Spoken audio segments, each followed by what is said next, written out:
Hello বন্ধুরা, welcome to my mini blog part 2। সেদিন আমরা বিশ্ববিনায়ক মন্দির থেকে বেরিয়ে গিয়েছিলাম কিউখোলা ওয়াটারফল দেখতে। এর আগে আমি অনেক ঝর্ণা দেখেছি, কিন্তু এইটা আমার সবথেকে স্পেশাল লেগেছে, কারণ এই ওয়াটারফলটা আমি একদম কাছ থেকে গিয়ে দেখতে পেরেছি, একদম হাত দিয়ে ছুঁতে পেরেছি। এটা আমার ভীষণ ভালো লেগেছে।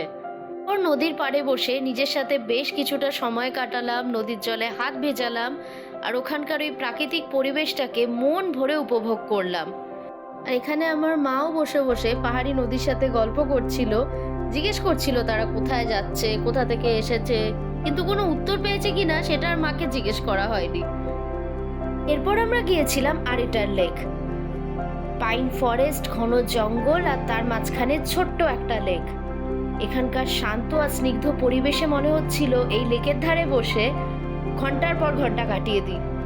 এরপর আমরা ভিজিট করলাম ওল্ড বাবা মন্দির, যেখানকার টপ ভিউ থেকে পুরো সিকিমটাকে ভীষণ মায়াবী লাগছিল দেখতে। আর এই ট্রিপটাতে আমাদের সবচেয়ে বড় পাওনা ছিল বরফে ঘেরা পাহাড়, যেটা আমরা এত সামনে থেকে দেখতে পারবো আমরা কোনোদিনও স্বপ্নেও ভাবিনি। এই বরফ আর বরফে ঘেরা পাহাড় যখন আমরা জার্নি স্টার্ট করেছিলাম তখনও জানতাম না যে এত সুন্দর একটা জিনিস আমাদের জন্য অপেক্ষা করছে। এবারের ব্লগটা এখানেই শেষ করছি।